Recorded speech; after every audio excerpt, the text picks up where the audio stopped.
जय हिंद साथियों, नमस्कार, नमस्ते, गुड इवनिंग। आप सभी साथियों का जीके क्लासेज में हार्दिक स्वागत और अभिनंदन है। जो भी साथी यूपी बीएड प्रवेश परीक्षा की तैयारी कर रहे हैं, सभी लोग जल्दी से क्लास में जुड़ जाएं। आप सभी साथियों के लिए बहुत ही महत्वपूर्ण क्लास होने वाला है।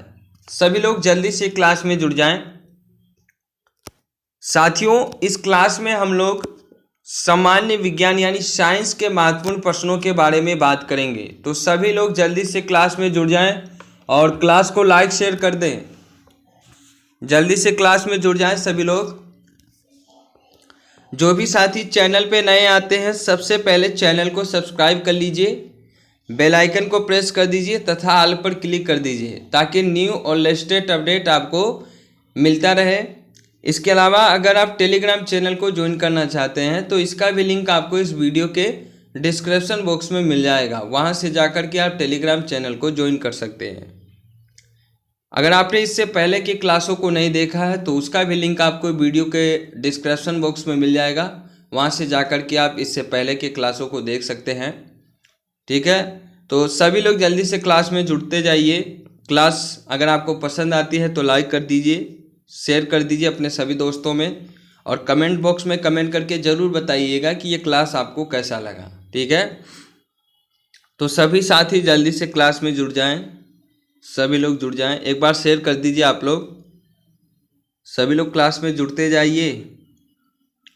तो हम लोग बात करने वाले हैं यूपी बीएड संयुक्त प्रवेश परीक्षा सामान्य विज्ञान यानी साइंस के महत्वपूर्ण प्रश्नों के बारे में, जो आपके बीएड एंट्रेंस एग्ज़ाम के लिए काफ़ी महत्वपूर्ण है। ठीक है, तो जो भी साथी विज्ञान वर्ग के हैं, खास तौर पे आप लोग इस क्लास को शुरू से लेकर अंत तक जरूर देखिएगा, है ना। चलिए, हाँ, तो पहला प्रश्न की बात करते हैं। पहला प्रश्न कहता है, वनस्पति घी निर्माण में कौन सी गैस प्रयुक्त होती है। वनस्पति घी के निर्माण में इनमें से कौन सी गैस प्रयुक्त होती है। ए है Na2, बी है CO2, सी है H2, डी है Ne। तो बताइए इनमें से कौन सी गैस वनस्पति घी के निर्माण में प्रयुक्त की जाती है। तो इसका सही जवाब हो जाएगा ऑप्शन नंबर सी, H2 यानी हाइड्रोजन गैस। वनस्पति घी के निर्माण में H2 यानी हाइड्रोजन गैस का प्रयोग किया जाता है। ठीक है, तो option C is right answer. चलिए बात करते हैं प्रश्न नंबर 2 की। प्रश्न नंबर 2 है, ओजोन O3 क्या है। ओजोन O3 क्या है।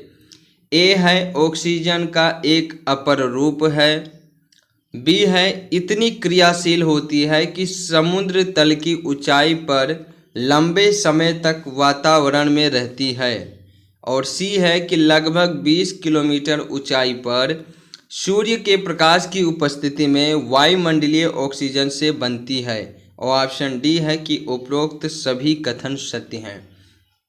तो ओजोन O3 क्या है, इस प्रश्न का सही जवाब हो जाएगा ऑप्शन नंबर डी, उपरोक्त सभी कथन सत्य है। यानी ओजोन, जिसे O3 भी कहते हैं, ओजोन जो है ये ऑक्सीजन का एक अपर रूप होता है, और यह इतनी क्रियाशील होती है कि समुद्र तल की ऊंचाई पर लंबे समय तक वातावरण में रहती है। ठीक है, और यह लगभग 20 किलोमीटर ऊंचाई पर सूर्य के प्रकाश से की उपस्थिति में वायुमंडल ऑक्सीजन से बनती है। तो ये तीनों कथन इसके लिए सही है। तो option D is right answer. चलिए बात करते हैं प्रश्न नंबर 3 की। कार्नेलाइट किसका अयस्क है। कार्नेलाइट किसका अयस्क है। ए एल्यूमिनियम, बी सीसा, सी टिन और डी मैग्नीशियम। तो कार्नेलाइट किसका अयस्क है, इसका सही जवाब हो जाएगा option number D, magnesium. Carnallite जो है ये मैग्नीशियम का अयस्क है, और कभी कभी इसका सूत्र भी आपसे पूछ लिया जाता है।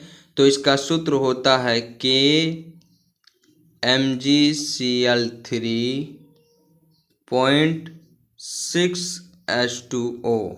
ये कार्नेलाइट का फॉर्मूला होता है, इसे आप लोग याद कर लीजिएगा।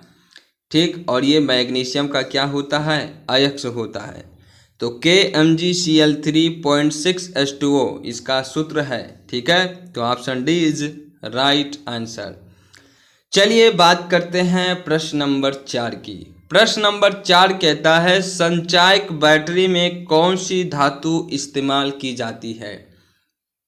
संचायक बैटरी में कौन सी धातु इस्तेमाल की जाती है। ए तांबा, बी लोहा, सी सीसा, डी जस्ता। तो इसका सही जवाब होगा ऑप्शन नंबर सी सीसा। संचायक बैटरी में सीसा धातु इस्तेमाल किया जाता है। तो option C is right answer. आगे बढ़े, बात करते हैं प्रश्न नंबर 5 की। किस पदार्थ के ऊपर से वाष्प के गुजरने पर पदार्थ अपरिवर्तित रहता है। किस पदार्थ के ऊपर से वाष्प के गुजरने पर पदार्थ अपरिवर्तित रहता है। ए एल्यूमिनियम, बी तांबा, सी कार्बन, डी चांदी।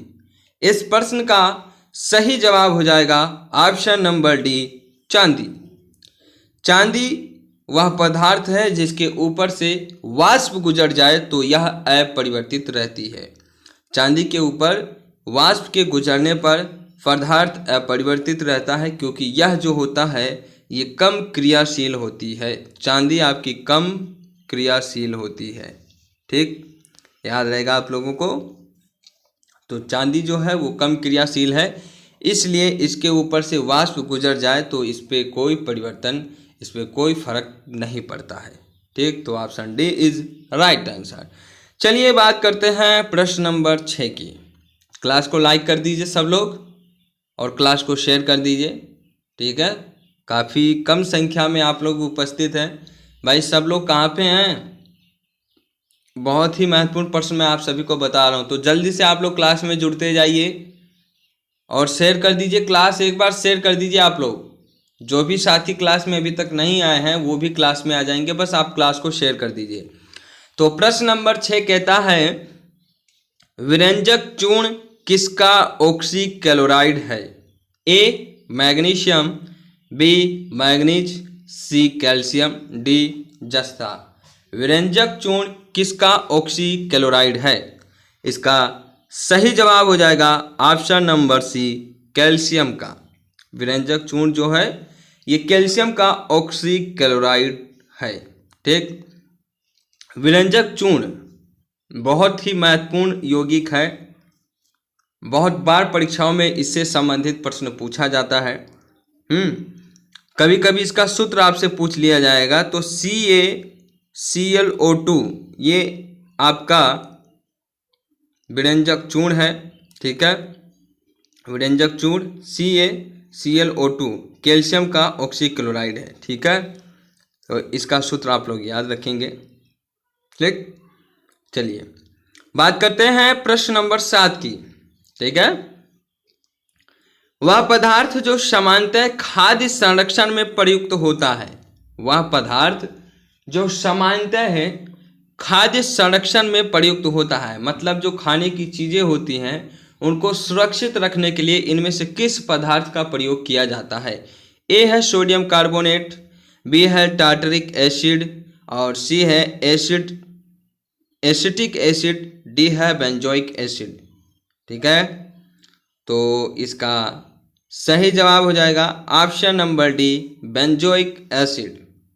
बेंजोइक एसिड यानी बेंजोइक अम्ल, इसका उपयोग खाद्य पदार्थों के परिरक्षण में किया जाता है। तो option D is right answer. ठीक है, याद रहेगा सभी को।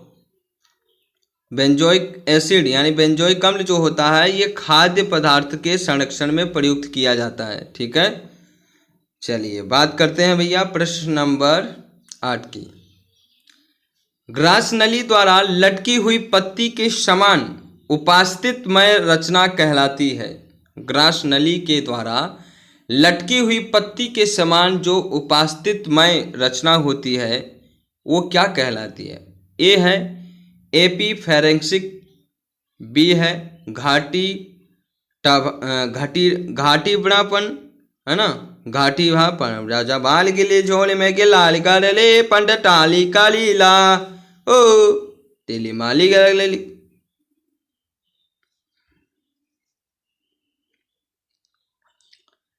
प्रश्न नंबर 8 है, ग्रास नली द्वारा लटकी हुई पत्ती के समान उपास्थितमय रचना कहलाती है। ए है एपीफेरेंक्सिक, बी है घाटीढ़ापन, और सी है एल्वियोलाई, एंड डी है श्लेष्म आवरण। तो क्या होगा इसका सही जवाब? इसका सही जवाब हो जाएगा ऑप्शन नंबर बी, घाटीढ़ापन। ग्रास नली द्वारा पत्ती के समान लटकी हुई उपास्थित की बनी संरचना पाई जाती है जो घाटीढ़ापन कहलाती है। तो option B is right answer. ठीक है, चलिए बात करते हैं प्रश्न नंबर 9 की। प्रश्न नंबर 9 कहता है, निम्नलिखित में से कौन सी रुधिर कणिकाएं शरीर में आए हुए हानिकारक जीवाणुओं को नष्ट करती है? निम्नलिखित में से कौन सी रुधिर कणिकाएं शरीर में आए हुए हानिकारक जीवाणुओं को नष्ट करती है? ए है श्वेत रुधिर कणिकाएं, बी है लाल रुधिर कणिकाएं, और सी है प्लेटलेट्स, डी है इनमें से कोई नहीं। साथियों, इस प्रश्न का सही जवाब होगा ऑप्शन नंबर ए, श्वेत रुधिर कणिकाएं। निम्नलिखित में से श्वेत रुधिर कणिकाएं जो हैं ये शरीर में आए हुए हानिकारक जीवाणुओं को नष्ट करती है। ठीक है, और इस प्रकार का यह शरीर के प्रतिरक्षा तंत्र का मुख्य अंग होती है। ये शरीर के प्रतिरक्षा तंत्र का बहुत ही मुख्य अंग होता है। ठीक है, याद रहेगा सभी को। चलिए बात करते हैं प्रश्न नंबर 10 की। पादपों में वायु प्रदूषण कम करने वाली प्रक्रिया है। पादपों में वायु प्रदूषण कम करने वाली प्रक्रिया है। ए श्वसन, बी प्रकाश संश्लेषण, सी वाष्पोत्सर्जन, एंड डी अवशोषण। सही जवाब हो जाएगा ऑप्शन नंबर बी, प्रकाश संश्लेषण। पादपों में वायु प्रदूषण को कम करने वाली प्रक्रिया प्रकाश संश्लेषण होती है। प्रकाश संश्लेषण द्वारा वायुमंडल का शुद्धिकरण यानी ऑक्सीजन की मुक्ति होता है, और यह प्रक्रिया वायु प्रदूषण को कम करने वाली है। तो option B is right answer. चलिए बात करते हैं प्रश्न नंबर 11 की। प्रश्न नंबर 11 कहता है, जठर रस में उपस्थित HCl का प्रमुख कार्य है। जठर रस में उपस्थित HCl का प्रमुख कार्य है। ए निष्क्रिय पेप्सिन नोजन करने को सक्रिय करना, है ना, निष्क्रिय पेप्सिनोजन को सक्रिय करना। बी है भोजन के माध्यम को अम्लीय रखना, एंड सी है निष्क्रिय प्रोरेनिन को सक्रिय करना। डी है उपरोक्त सभी। और साथियों, इस प्रश्न का सही जवाब हो जाएगा ऑप्शन नंबर डी, उपरोक्त सभी। जठर रस में उपस्थित HCl का प्रमुख कार्य आमाशय में पहुंचे भोजन को अम्लीय बनाने की अतिरिक्त पेप्सिन और रेनिन एंजाइमों की निष्क्रिय संरचनाओं को सक्रिय करना भी होता है। तो ये तीनों ही आपके सही जवाब हैं। तो ये तीनों ही कार्य जो है वो जठर रस जो जिसमें उपस्थित होता है HCl हाइड्रोक्लोरिक अम्ल, ये तीनों कार्य जो है ये इसके द्वारा किया जाता है। ठीक है, चलिए बात करते हैं इस क्लास के आखिरी प्रश्न के बारे में। जी हाँ, आज की इस क्लास में केवल 12 ही प्रश्न हैं। ठीक, क्योंकि आप लोग ज़्यादातर क्लास में आते ही नहीं हैं, तो इसलिए प्रश्नों की संख्या जो है वो मैंने कम कर दी है कि कम समय में आपको अच्छा पढ़ाने को मिल जाए। यानी 12 प्रश्न ही अगर आपको बताने को मिल जाता है तो बहुत अच्छा है। ठीक है, क्योंकि आप लोग ज़्यादा समय देने वाले हैं नहीं, मुझे पता है। तो कम समय में मात्र 15-20 मिनट की क्लास में अगर आपको 12 प्रश्न याद हो जाते हैं तो ये मेरे लिए बहुत बड़ी बात है। चलिए बात करते हैं प्रश्न नंबर 12 की कि प्रकाश संश्लेषण क्रिया का अंतिम उत्पाद है।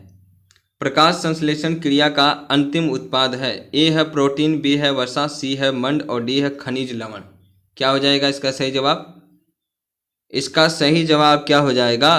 प्रकाश संश्लेषण क्रिया का अंतिम उत्पाद क्या होगा? ए प्रोटीन, बी वसा, सी मंड और डी खनिज लवण। चलिए ये प्रश्न मैं आपको होमवर्क में दे देता हूँ, ठीक है। इसका जवाब जो है आप लोग कमेंट बॉक्स में कमेंट करके बताइएगा, और जो भी साथी इसका सही जवाब देगा उसका नाम मैं अगली क्लास में लूँगा, ठीक है। तो सभी लोग इस प्रश्न का सही जवाब देने की कोशिश करेंगे, ठीक है।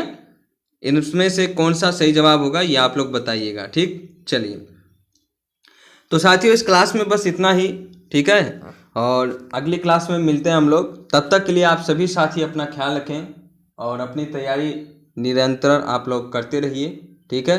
क्लास अगर आपको पसंद आया है क्लास को लाइक कर दीजिए, अपने सभी दोस्तों में शेयर कर दीजिएगा और चैनल को ज़रूर सब्सक्राइब कीजिएगा, ठीक। तो चलिए मिलते हैं अगली क्लास में। Thank you, thanks for watching. जय हिंद, जय भारत।